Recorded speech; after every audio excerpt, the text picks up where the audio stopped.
Welcome to the Government News Brief for Friday, August 12, 2016. In the news, Guyana's economy continues to grow despite challenges, possibility for a hydro plant in Region 7 being explored, and tuberculosis cases decrease. Stay tuned as we bring you the details of these and other stories. Thank you for staying with us. I am Azim Khan, and here now are the details. Despite contraction in the agriculture sector and a shift in inflation, the country's economy continues to be on positive growth path. Kadaki Amsterdam tells us more. Finance Minister Winston Jordan says the country's economic performance at the current mid-year interval indicates that the ratio of Guyana's income versus expenditure has shown positive growth. In terms of our balance of payment, our overall balance of payment has improved to a surplus of $12.1 million US from a deficit last year at the same time of $58.1 million US. Our reserves are healthy. These have been up to $634.6 million US from $626.9 million US at the same time last year. Further, the minister says the country's financial sector continues to perform favorably, with signs of increased lending and borrowing across sectors. Our broad money, which includes cash, demand deposits, time and savings deposits, these grew by 1.8%. Our inflation, last year, as you remember, we had a bit of a deflation at the half of the year. We have inflation this year at the half year of 1.1%.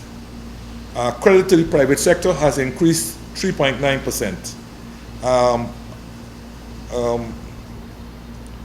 Pushed by personal lending, which went up by 19.3%, and mortgage lending, which went up by 4.9%. Crediting the country's overall economic performance to an upsurge in gold declaration and prices coupled with all-round improvement in the mining sector, Minister Jordan says the amount by which government expenses exceed income has seen a 50% reduction. Our overall fiscal surplus was cut in half from $17.9 billion last year to $8.8 billion this year. But there's a story behind that, essentially. I'll quickly go through the story just now. But our revenue collection have increased by 9.7% at the first half of the year. And our non-interest expenditure increased by 32.9%. And our capital expenditure increased by 89.4%. The country's gross domestic product was projected to grow by 4.4% for 2016, a projection made in January when the finance minister presented a $230 billion national budget. However, because of contractions in the agriculture sector, mainly due to El Nino, anticipated GDP growth has been adjusted to 4%. The finance minister still sees this percentage as surpassable. Kidaki Amsterdam for Government News Brief. Approximately 18 defective wells across the country are currently being rectified. We learn why in this report. The targeted wells are those that were commissioned and drilled within the last 5 years using carbon steel casings. Chief Executive Officer, Guyana Water Incorporated, Dr. Richard Van West Charles, says that the carbon steel casings in these wells are corroding at an alarming rate and are causing major issues in the wells. The challenges and the legacy that we have in terms of the carbon steel casings, which these wells actually should have a life of 25 years average, and within 1 or 2 years we are encountering these difficulties. According to Dr. Van West Charles, wells encased with carbon steel sleeves are not the most suitable for the Guyanese environment. Our soil in certain areas is very acidic. pH is low. So that interacts with the carbon steel. And more so if the carbon steel is of an inferior quality, it makes matters worse. One would suspect that the carbon steel that was purchased is of an inferior quality because we have a well at Firish, for example, that has carbon steel, but it's probably more than 50 years old. The water company is moving to resleeve the wells with more suitable materials, such as stainless steel, or deepening the depth of the well. In our scenario, the wells that are standing up, basically the stainless steel, the fiberglass, and as we know, the PVC. In Suriname, for example, they use PVC. The Dutch in the Netherlands use PVC. In some parts of the US, they use also PVC. And therefore, we have, and one of the important things is that you can reduce the cost of these wells significantly. So we're looking at all of these things in going forward. The wells affected include Diamond, Eccles, Tushen, Virginujan, and Hope. Resleeving the wells is expected to cost in excess of $200 million. Shanti Goberdan with this government news brief. The Guyana Geology and Mines Commission GGMC will be heightening focus on land reclamation as a unit for this purpose will soon be set up. Tiffany Rodius tells us more. Land reclamation in the mining sector is a major thrust of the government, and Commissioner of the regulatory body of the sector, Newell Dennison, says the GGMC has begun mainstreaming the process. We've got land reclamation examples in the Mahdi area, but we have some other strategic areas where we want to improve and amplify that. Any person who mines is required to reclaim and backfill the mined-out area. Dennison says the GGMC is also seeking to reclaim old mined-out areas. What we're trying to do is to have, in a very programmed way, how that is going to occur, not only for those areas that are currently being mined, but areas that have been mined out. Successful land reclamation can be found in Madhya. Dennison says the land reclamation process aims to protect water quality. One of the big effects that we see is in relation to the turbidity of our rivers. So one of the thrusts for land reclamation is to try to mitigate that particular issue. Dennison notes that the GGMC has been working hard to build capacity and utilize more technology to make its work more efficient. We are working very hard at getting our officers properly trained, educated, and technically proficient in the ground structure issues that relate to that. Land reclamation is part of government's effort to ensure that mining is done in a more environmentally friendly manner. Last month, government announced that a land reclamation unit will soon be established.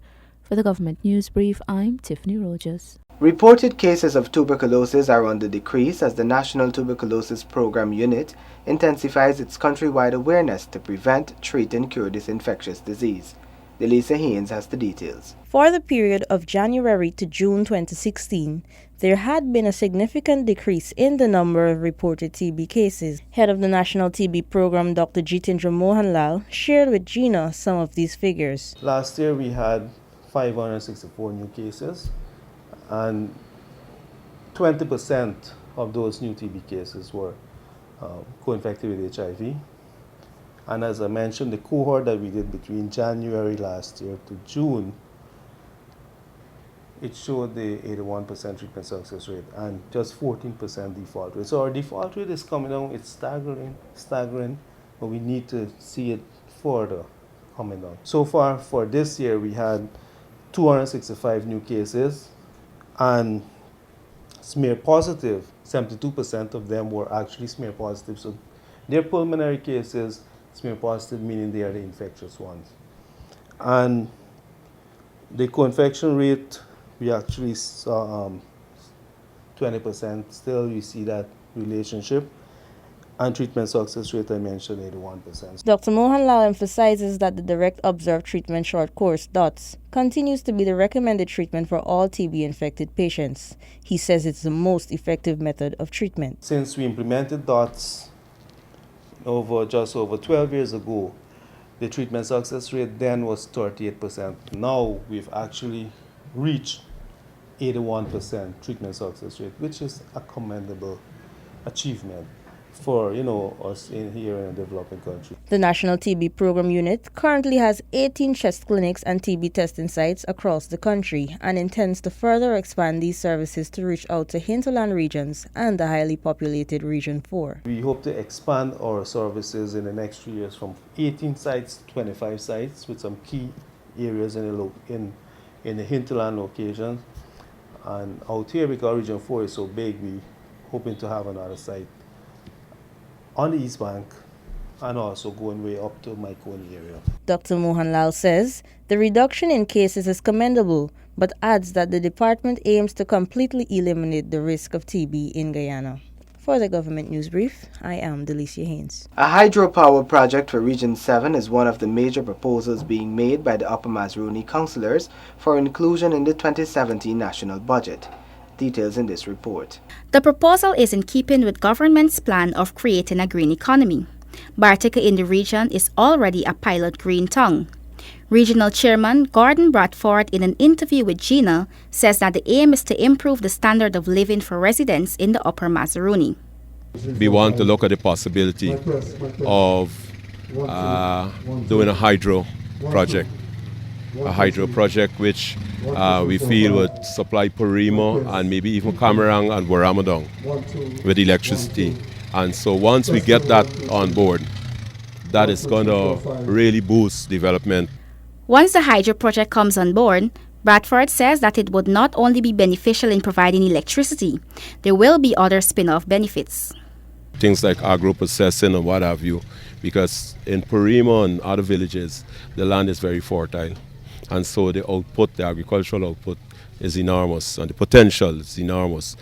Additionally, $200 million has already been secured for the setting up of a hydropower facility in Mokomoka Region 9, which will come on stream shortly. The facility will not only improve the living standards of residents, but also provide hundreds of jobs. Work on the project is expected to commence by the end of 2016. Juanette LaFleur for the Government News Brief. Those are the reports we covered in today's edition of the Government News Brief. The details of these and other stories can be found on Gina's website. We encourage you to stay updated and subscribe to our website and YouTube channel. All government and other information can be accessed from Gina's website. Do join us again on Monday when we bring you another edition of this, the Government News Brief. Thank you for watching.